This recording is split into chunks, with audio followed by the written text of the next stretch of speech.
Hello friends, आप सभी का फिर से स्वागत है। आज की इस नई वीडियो में हम कवर करेंगे भारतीय संसद से रिलेटेड इम्पॉर्टेंट 50 MCQ जो कि आपके एग्जाम की दृष्टि से आपके लिए बहुत ही हेल्पफुल होंगे। तो पूरा वीडियो ध्यान से देखिएगा। तो चलिए शुरू करते हैं। फर्स्ट क्वेश्चन है कि भारत की संघीय व्यवस्थापिका को किस नाम से जाना जाता है। जो भारत की संघीय व्यवस्थापिका है इसको हम लोग किस नाम से जानते हैं, तो इसे जानते हैं संसद के नाम से। किस नाम से, तो संसद के नाम से। ऑप्शन नंबर डी करेक्ट होगा। नेक्स्ट है, भारतीय संसद के कितने सदन है। तो भारतीय संसद के कितने सदन है, 2 सदन है, निम्न सदन और उच्च सदन। ऑप्शन नंबर बी करेक्ट होगा। नेक्स्ट है, संसद के किस सदन को प्रतिनिधि सभा भी कहा जाता है। तो जो प्रतिनिधि सभा है ये किसे कहा जाता है, तो ये कहा जाता है लोकसभा को। किसे कहा जाता है, लोकसभा को। ऑप्शन नंबर ए करेक्ट होगा। नेक्स्ट क्वेश्चन, संसद का लोकप्रिय सदन है, जो लोकप्रिय सदन है वह कौन सा है, तो वो भी लोकसभा है। कौन सा है, लोकसभा। लोकसभा को निम्न सदन भी कहते हैं। नेक्स्ट क्वेश्चन, संसद का स्थायी सदन है, जो संसद का स्थायी सदन माना जाता है वह किसे माना जाता है, तो राज्यसभा को माना जाता है। ठीक है, राज्यसभा जो है वह संसद का स्थायी सदन है और अस्थायी कौन है, तो अस्थायी है लोकसभा। नेक्स्ट क्वेश्चन, भारतीय संसद बनती है किसके द्वारा बनती है भारतीय संसद, तो ये बनती है लोकसभा, राज्यसभा एवं राष्ट्रपति के द्वारा। किसके द्वारा, तो लोकसभा, राज्यसभा एवं राष्ट्रपति के द्वारा। इन तीनों को आप लोग याद रखिएगा। ठीक है, इन तीन के माध्यम से बनती है क्या, संसद। ऑप्शन नंबर डी करेक्ट हो जाएगा। नेक्स्ट क्वेश्चन, निम्नलिखित में से कौन सा एक प्रावधान भारतीय संविधान के अंतर्गत संसद के सदस्यों के विशेषाधिकारों तथा उन्मुक्तियों को निर्धारित करता है। जो विशेष अधिकार और उन्मुक्तियों को निर्धारित करता है वे भारतीय संविधान के अंतर्गत संसद के कौन से सदस्य के अनुच्छेद में, तो वह अनुच्छेद 105 में सदस्यों को विशेष अधिकार प्राप्त करता है। ठीक है, 105। ऑप्शन नंबर बी करेक्ट होगा, आर्टिकल 105। नेक्स्ट क्वेश्चन, निम्नलिखित में से कौन संसद का अनन्य भाग नहीं है। जो अनन्य भाग नहीं है इसमें से जो ऑप्शंस दिए गए हैं इनमें से 3 तो संसद के भाग हैं लेकिन एक संसद का भाग नहीं है, तो वह कौन होगा, वह होगा उपराष्ट्रपति। अभी हमने बताया संसद का निर्माण किनसे मिलकर होता है, तो लोकसभा, राज्यसभा, राष्ट्रपति के द्वारा। तो जो हमारा राइट आंसर है वह क्या होगा, उपराष्ट्रपति होगा, क्योंकि पूछा गया है भाग नहीं है। नेक्स्ट क्वेश्चन है कि भारत के संविधान में कहा गया है कि भारत की संसद के 3 अंग होते हैं। इनमें से एक अंग है लोकसभा, दूसरा अंग है राज्यसभा और तीसरा अंग कौन सा है, तो हमने आपको 2 बार बता चुके हैं, राष्ट्रपति। कौन होगा, तो वह राष्ट्रपति होगा। ठीक है, संसद के 3 अंग है, कौन कौन से, राज्यसभा, लोकसभा और राष्ट्रपति। नेक्स्ट क्वेश्चन, भारतीय संसद के कितने अंग हैं। जो भारतीय संसद के अंग हैं वह कितने हैं, अभी पूछा गया था सदन, तो सदन कितने हैं, 2 हैं, निम्न सदन और उच्च सदन, यानी कि लोकसभा और राज्यसभा। पूछा जा रहा है अंग कितने हैं, तो जो भारतीय संसद के अंग हैं वह हैं 3। कितने अंग हैं, तो 3 अंग हैं। कौन कौन से, राज्यसभा, लोकसभा, राष्ट्रपति। ठीक है, ऑप्शन नंबर हमारा बी करेक्ट हो जाएगा। नेक्स्ट देखिएगा, भारतीय संविधान के किस अनुच्छेद में कहा गया है कि संघ के लिए एक संसद होगी जो राष्ट्रपति और 2 सदनों से मिलकर बनेगी। ये किस अनुच्छेद में कहा गया है, इसका वर्णन मिलता है आर्टिकल 79 में। किसमें, तो अनुच्छेद 79 में। ठीक है, ऑप्शन नंबर बी करेक्ट होगा। नेक्स्ट क्वेश्चन है कि निम्नलिखित कथनों में कौन असत्य है। जो निम्नलिखित कथन दिए गए हैं इनमें असत्य आपको छांटना है। तो जो असत्य है वह है राज्यसभा एक अस्थायी सदन है। ऐसा कुछ भी नहीं है, क्योंकि लोकसभा अस्थायी सदन है, राज्यसभा जो है वह स्थायी सदन है। तो इस फैक्ट को आप लोग जरूर याद रखिएगा। ऑप्शन नंबर सी करेक्ट होगा। नेक्स्ट क्वेश्चन, निम्नलिखित कथनों में कौन सही है। जो सही है वह आपको बताना है, तो इसका राइट आंसर होगा उपर्युक्त सभी। लोकसभा जो है भारतीय जनता की प्रतिनिधि सभा है। ये क्वेश्चन हम आपको करा चुके हैं कि लोकसभा को प्रतिनिधि सभा भी कहा जाता है। राज्यसभा जो है संसद का उच्च सदन है, ये भी फैक्ट हमने आपको बताया है। और राज्यसभा राज्यों का प्रतिनिधित्व करता है, ये भी बात बिल्कुल सही है। तो जो कथन है वह तीनों सही दिए गए हैं, तो जो राइट आंसर हो जाएगा ऑप्शन नंबर डी हो जाएगा कि उपर्युक्त सभी। संसद का निम्न सदन एवं उच्च सदन कौन सा है। जो निम्न सदन है वह लोकसभा है और जो उच्च सदन है वह राज्यसभा है। तो किस ऑप्शन में लोकसभा एवं राज्यसभा दिया गया है, ऑप्शन नंबर बी में। तो हमारा राइट आंसर क्या होगा, ऑप्शन नंबर बी होगा। नेक्स्ट क्वेश्चन, संसद को भंग करने के लिए कौन सक्षम है? जो संसद होती है उसे कौन भंग कर सकता है? तो उसे सिर्फ राष्ट्रपति भंग कर सकता है। ऑप्शन नंबर ए करेक्ट होगा। नेक्स्ट क्वेश्चन, भारतीय संसद की संप्रभुता प्रतिबंधित है। जो भारतीय संसद की संप्रभुता प्रतिबंधित है किसके? तो न्यायिक समीक्षा से। किससे प्रतिबंधित है? तो न्यायिक समीक्षा से प्रतिबंधित है। ऑप्शन नंबर बी करेक्ट होगा। नेक्स्ट है, संसद के कितने सत्र होते हैं? तो संसद के सत्र कितने होते हैं? तो उपयुक्त सभी ये तीनों सत्र होते हैं, बजट सत्र, मानसून सत्र, शीतकालीन सत्र। तो ऑप्शन नंबर कौन सा राइट होगा? डी करेक्ट होगा। नेक्स्ट है, संसद के दो क्रमिक अधिवेशनों के बीच अधिकतम कितने समय अंतराल की अनुमति होती है? जो संसद के बीच जो बैठक होती है, जो मीटिंग्स होती हैं, उनके बीच का जो डिफरेंस होता है टाइमिंग का, वो कितना होना चाहिए? कम से कम अधिकतम पूछा गया है, तो अधिकतम कितना होना चाहिए? वह 6 मंथ। ठीक है, 6 मंथ का होना चाहिए। ऑप्शन नंबर हमारा सी करेक्ट होगा। नेक्स्ट क्वेश्चन है कि संसद के दोनों सदनों का संयुक्त अधिवेशन आयोजित होता है। ठीक है, ऑप्शंस दिए गए हैं, आपको इससे रिलेटेड जो ऑप्शन सही है वही बताने हैं। ठीक है, तो देखिएगा, जो दोनों सदनों का संयुक्त अधिवेशन होता है वह कि भारत के राष्ट्रपति के निर्वाचन के लिए होता है, ऐसा कुछ भी नहीं है। भारत के उपराष्ट्रपति के निर्वाचन के लिए होता है, ऐसा भी कुछ नहीं है। संविधान में संशोधन से संबंधित विधेयक को पारित करने के लिए होता है, ऐसा भी कुछ नहीं है। एक ऐसे विधेयक पर विचार करने और उसे पारित करने के लिए जिस पर दोनों सदनों में मतभेद हो। तो ऑप्शन नंबर हमारा 4 राइट है, तो हमारा जो करेक्ट आंसर हो जाएगा वो भी 4 हो जाएगा। तो सिर्फ 4 ऑप्शन जो है वह इस बात को सिद्ध कर रहा है कि दोनों सदनों का जो संयुक्त अधिवेशन होता है वह क्यों आयोजित किया जाता है, क्योंकि एक ऐसे विधेयक पर विचार करने और उसे पारित करने के लिए जिस पर दोनों सदनों में मतभेद हो। तो ऑप्शन नंबर 4 किस ऑप्शन में दिया गया? ऑप्शन नंबर डी में दिया गया। तो हमारा जो राइट आंसर होगा वह ऑप्शन नंबर डी करेक्ट हो जाएगा। नेक्स्ट देखिएगा, नेक्स्ट है, भारतीय संसद के दोनों सदनों की संयुक्त बैठक किस संबंध में होती है? तो जो संयुक्त बैठक होती है किस संबंध में? तो साधारण विधेयक के लिए होती है। ऐसे भी कभी कभी क्वेश्चन पूछ दिया जाता है, तो आप लोग दोनों तरह से याद रखिएगा। ऑप्शन नंबर सी करेक्ट हो जाएगा। नेक्स्ट है, साधारण विधेयक से संबंधित गतिरोध को दूर करने के लिए संसद दोनों सदनों की बैठक कौन बुलाता है? तो जो साधारण विधेयक से संबंधित गतिरोध को दूर करने के लिए जो बैठक बुलाई जाती है वह किसके द्वारा? तो राष्ट्रपति के द्वारा बुलाई जाती है। ऑप्शन नंबर ए राइट होगा। नेक्स्ट देखिएगा, लोकसभा और राज्यसभा की संयुक्त बैठक कब होती है? तो जो लोकसभा और राज्यसभा की संयुक्त बैठक होती है, ये लोकसभा एवं राज्यसभा में जब मतभेद हो जाता है तब ये बैठक होती है। ठीक है, किसके द्वारा बुलाई जाती है? तो राष्ट्रपति के द्वारा।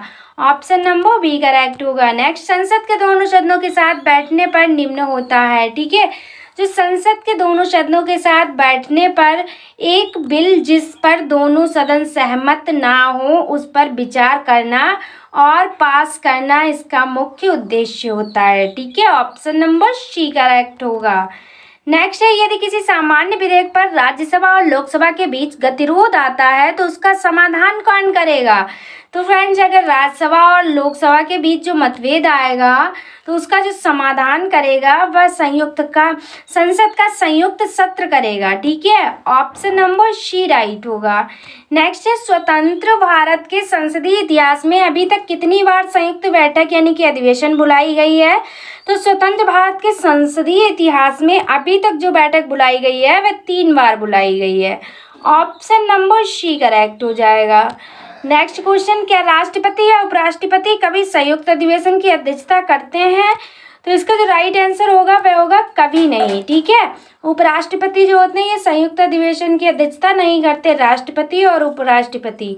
तो ऑप्शन नंबर बी करेक्ट होगा। नेक्स्ट है, संसद के दोनों सदनों के संयुक्त अधिवेशन की अध्यक्षता कौन करता है? अभी क्वेश्चन पूछा गया कि राष्ट्रपति और उपराष्ट्रपति करते हैं, तो ऑप्शन में था कभी नहीं करते हैं। तो अगर राष्ट्रपति नहीं करते हैं तो कौन करता है? तो फ्रेंड्स, लोकसभा अध्यक्ष करता है। इसकी अध्यक्षता कौन करता है? तो लोकसभा अध्यक्ष करता है। तो ऑप्शन नंबर डी करेक्ट होगा। नेक्स्ट क्वेश्चन है कि संसद के संयुक्त बैठक को कौन संबोधित करता है? यहाँ पे पूछा जा रहा है संबोधित। तो जो बैठक को संबोधित करते हैं वे करते हैं राष्ट्रपति। कौन करते हैं? राष्ट्रपति। ऑप्शन नंबर डी करेक्ट होगा। नेक्स्ट क्वेश्चन है, भारत में संसद के दोनों सदनों की संयुक्त बैठकें किस लिए आयोजित की जाती हैं?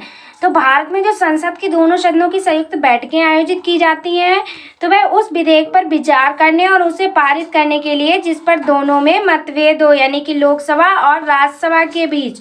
तो ऑप्शन नंबर हमारा डी करेक्ट होगा। नेक्स्ट देखिएगा, संसद के संयुक्त अधिवेशन में विधेयक पारित होता है। जो विधेयक होता है वे दोनों सदनों के कुल उपस्थित तथा मतदाता सदस्यों के सामान्य बहुमत द्वारा पारित किया जाता है। ठीक है, किसके द्वारा? तो दोनों सदनों में जो उपस्थित होते हैं सदस्य तथा मतदाता सदस्यों के सामान्य बहुमत द्वारा। ऑप्शन नंबर सी करेक्ट होगा। नेक्स्ट देखिएगा, संविधान संशोधन प्रस्ताव के संबंध में दोनों सदनों में मतभेद होने की स्थिति में क्या होता है? तो जो मतभेद होता है उसमें प्रस्ताव गिर जाएगा। क्या होगा? जो प्रस्ताव होता है, संविधान संशोधन प्रस्ताव जो होता है, अगर दोनों सदनों में मतभेद है तो प्रस्ताव जो होता है वह गिर जाता है। ऑप्शन नंबर डी करेक्ट होगा। नेक्स्ट है, संसद की कार्यवाही सूची में प्रथम विषय है। जो संसद की कार्यवाही सूची में प्रथम विषय माना गया है वह प्रश्नकाल को माना गया है। ठीक है, ऑप्शन नंबर बी करेक्ट होगा। नेक्स्ट देखिएगा, कौन सी प्रथा संसदीय प्रणाली को भारत की देन है? तो भाई कौन सी प्रथा है जो संसदीय प्रणाली को भारत की देन है? तो वह है शून्यकाल। कौन सी है? तो शून्यकाल है। ऑप्शन नंबर ए करेक्ट होगा। नेक्स्ट है, संसद के किसी सदस्य की सदस्यता तब समाप्त समझी जाती है यदि वह बिना सदन को सूचित किए अनुपस्थित रहता है। तो कितने दिनों तक? तो इसका राइट आंसर होगा 60 दिनों तक। ठीक है, ऑप्शन नंबर हमारा ए करेक्ट हो जाएगा। नेक्स्ट है, एक वर्ष में कम से कम कितनी बार संसद की बैठक होना आवश्यक है? तो एक वर्ष में कम से कम 2 बार जो है संसद की बैठक होना आवश्यक है, यानी कि 6 महीने बाद। ऑप्शन नंबर हमारा बी करेक्ट हो जाएगा। नेक्स्ट है, भारतीय संसद के दोनों सदनों की संयुक्त बैठक किस संबंध में होती है? तो जो दोनों सदनों की बैठक होती है वह साधारण विधेयक के संबंध में होती है। क्वेश्चन रिपीटेड है, बहुत ही इंपॉर्टेंट है, इसलिए आप लोग इसे जरूर याद रखिएगा। ठीक है, ये क्वेश्चन एग्जाम में पूछा गया है। वही क्वेश्चंस लाते हैं जो किसी न किसी एग्जाम में पूछे गए होते हैं। नेक्स्ट क्वेश्चन है कि भारत के संविधान में से क्या कथित है? 2 कथन दिए गए हैं, आपको इनमें से वह बताना है जो सत्य है। तो देखिएगा, केवल एक कथन सही है या फिर दोनों। तो पहला कहता है कि राष्ट्रपति संसद के किसी भी सदन का सदस्य नहीं होगा। ऐसा कुछ भी नहीं है। राष्ट्रपति जो होता है वह संसद का अंग ही होता है। ठीक है, आप लोगों को पता है 3 अंग होते हैं, राज्यसभा, लोकसभा और राष्ट्रपति। दूसरा है कि संसद राष्ट्रपति और 2 सदनों से मिलकर बनेगी। बिल्कुल सही बात है। तो ऑप्शन नंबर हमारा 2 करेक्ट होगा। तो किस ऑप्शन में दिया गया है? केवल 2। तो ऑप्शन नंबर डी में दिया गया है। तो जो राइट आंसर हो जाएगा वह हमारा ऑप्शन नंबर डी हो जाएगा। नेक्स्ट क्वेश्चन, निम्न विधेयकों में से किसका एक भारतीय संसद के दोनों सदनों द्वारा अलग अलग विशेष बहुमत से पारित होना आवश्यक है? तो वह है संविधान संशोधन विधेयक। ठीक है, संविधान संशोधन जो विधेयक होता है इसका दोनों सदनों द्वारा अलग अलग विशेष बहुमत से पारित होना बहुत आवश्यक है। ऑप्शन नंबर डी राइट होगा। नेक्स्ट है, संसदों के वेतन का निर्णय कौन करता है? जो संसदों के वेतन का निर्णय होता है ये कौन करता है? तो ये करता है संसद। कौन करता है? तो संसद करती है। ऑप्शन नंबर ए करेक्ट होगा। नेक्स्ट क्वेश्चन, संसद के कुल सदस्यों का कितना भाग वैधानिक चैम्बर की मीटिंग बुलाने के लिए आवश्यक है? तो कितना आवश्यक है गणपूर्ति के लिए? तो वह होता है 1/10 भाग। ठीक है, ऑप्शन नंबर हमारा ए करेक्ट हो जाएगा। ठीक है, नेक्स्ट देखिएगा, संसदीय प्रणाली वाली सरकार को अन्य किस नाम से जाना जाता है? जो संसदीय प्रणाली वाली सरकार होती है इसे किस नाम से जानते हैं? तो संघीय सरकार के नाम से जानते हैं। ऑप्शन नंबर सी करेक्ट होगा। ये भी क्वेश्चन बहुत ही इंपॉर्टेंट है। नेक्स्ट है कि भारत की संसद के बारे में निम्नलिखित में से क्या सही नहीं है? तो जो भारत की संसद के बारे में सही नहीं है तो वह कौन सा ऑप्शन होगा? देखिएगा आप लोग, ऑप्शन नंबर ए कह रहा है कि राष्ट्रपति, लोकसभा और राज्यसभा से संसद बनती है। बिल्कुल सही बात है।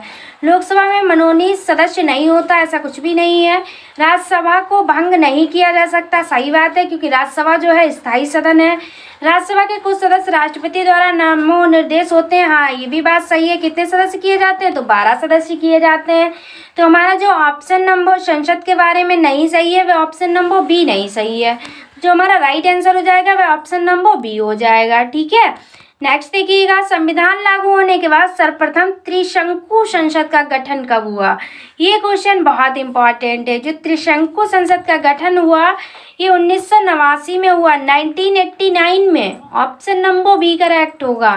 नेक्स्ट है, अस्थायी संसद भारत में कब तक अस्तित्व में रही? जो अस्थायी संसद है ये भारत में कब तक अस्तित्व में रही? तो ये 17 अप्रैल 1952 में, यानी कि 17 अप्रैल 1952।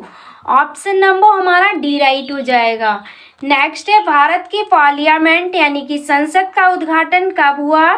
जो भारत की पार्लियामेंट का उद्घाटन हुआ फ्रेंड्स, ये कब हुआ? तो ये 1927 में हुआ, 1927 में। ऑप्शन नंबर बी करेक्ट होगा। नेक्स्ट देखिएगा, क्वेश्चन है, संसद के दोनों सदनों का 17वां कौन करता है? जो 17वां होता है वह कौन करता है संसद के दोनों सदनों का? तो वह राष्ट्रपति करता है। कौन करता है? राष्ट्रपति। ऑप्शन नंबर बी राइट होगा। नेक्स्ट देखिएगा, संसद के किन सदस्यों को गैर सरकारी सदस्य कहा गया? जो गैर सरकारी सदस्य कहा गया संसद के, तो वह किन सदस्यों को? तो वह मंत्री के अलावा अन्य प्रत्येक संसद को क्या कहा जाता है? तो गैर सरकारी सदस्य कहा जाता है, सिर्फ मंत्री को छोड़कर। ऑप्शन नंबर बी करेक्ट होगा। नेक्स्ट है, भारत सरकार के निर्णय अनुसार संसद एक सदस्य अपने क्षेत्र का विकासात्मक कार्यक्रमों हेतु कितनी राशि खर्च कर सकता है? तो वह राशि कितनी होगी? 5 करोड़ रुपए की राशि। कितनी राशि? 5 करोड़ रुपए की राशि। ऑप्शन नंबर डी करेक्ट होगा। नेक्स्ट क्वेश्चन है, किसी संसद सदस्य की अयोग्यता के संदर्भ में निर्णय कौन करता है? तो किसी संसद सदस्य की जो अयोग्यता के संदर्भ में निर्णय करता है वह करता है राष्ट्रपति। कौन करता है? तो राष्ट्रपति। ऑप्शन नंबर सी करेक्ट हो। नेक्स्ट देखिएगा क्वेश्चन, इस वीडियो का लास्ट क्वेश्चन है, भारत की संचित निधि धन निर्गम पर किसका नियंत्रण है? ये क्वेश्चन बहुत इंपॉर्टेंट है, वेरी वेरी इंपॉर्टेंट क्वेश्चन। जो भारत की संचित निधि है यानी कि धन निर्गम, इस पर नियंत्रण किसका होता है? तो बस संसद का नियंत्रण होता है। किसका? संसद का। ऑप्शन नंबर डी करेक्ट हो जाएगा। तो फ्रेंड्स ये थे 50 इंपॉर्टेंट क्वेश्चन जो कि संसद से रिलेटेड थे। अगर आप किसी भी एग्जाम की तैयारी कर रहे हैं तो ये वीडियो आपके लिए बहुत ही हेल्पफुल होगी। फ्रेंड्स अगर आपको वीडियो पसंद आई है, अगर आपको स्पेशली हमारी मेहनत पसंद आई है तो चैनल को सब्सक्राइब कर लें, वीडियो को जितना हो सकता है उतना शेयर कीजिए। आज की वीडियो में बस इतना ही। Thanks for watching. मिलते हैं नेक्स्ट वीडियो में। Take care of everyone. तब तक के लिए बाय बाय।